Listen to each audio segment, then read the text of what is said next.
I noticed some coaching changes, however. He's been obviously doing this for a long time. He's delegated a lot more. Thank goodness. I mean, he used to do a lot. There was a lot on his shoulders.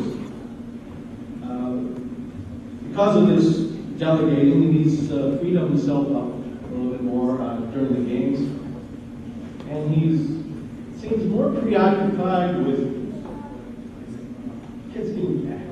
I don't know if you've seen it on the sidelines, but get back behind the line. We're going to get a penalty. Get back!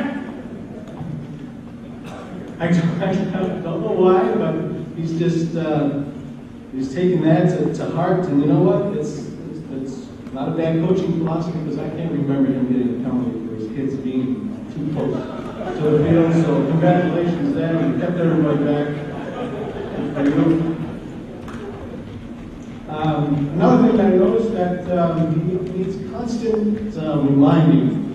I mean, he's been doing this for a long time, so he needs constant reminding of how many timeouts are left. He asked that question a lot. So Dave, stop him, please. Just answer him like it's the first time he's asked you. Another thing that you may not know about him is he's a competitor.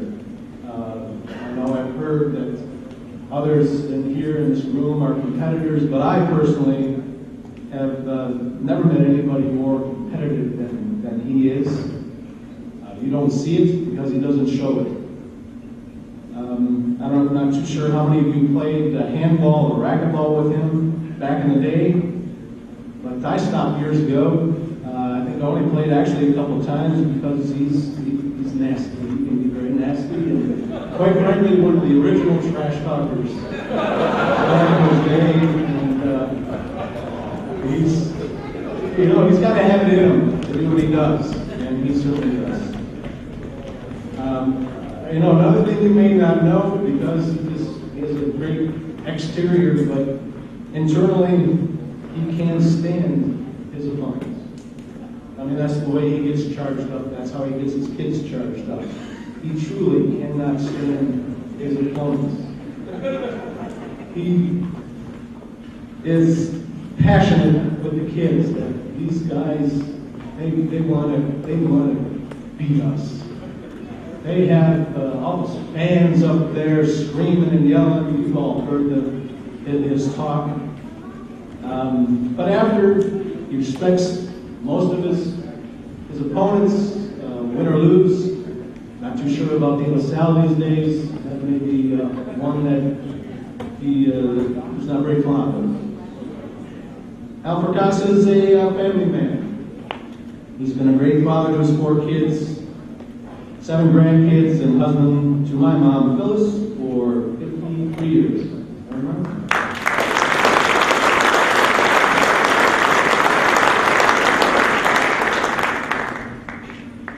He doesn't really have any hobbies. His hobby is football and his players, honestly. He leaves the discussions of politics and world affairs to his wife.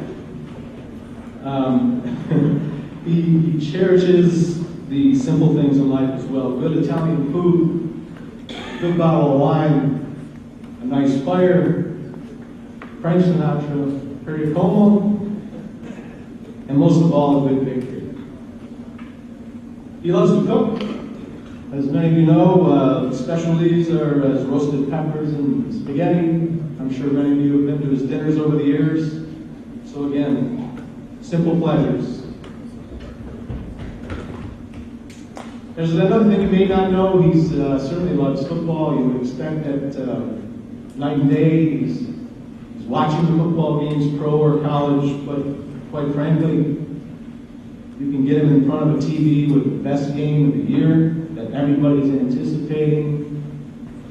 And middle of the first quarter, lights out.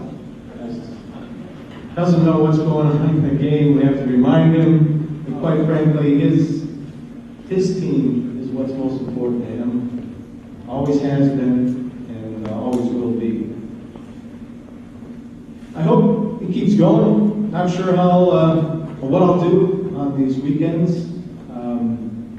From August to November, I'm sure my wife Kelly will have some ideas for me when he hangs it up.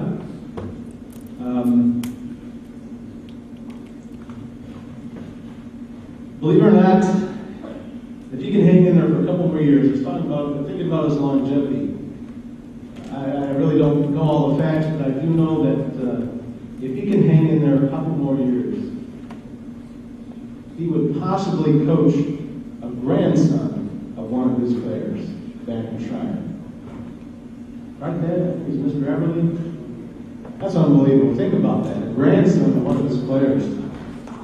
That's a long time.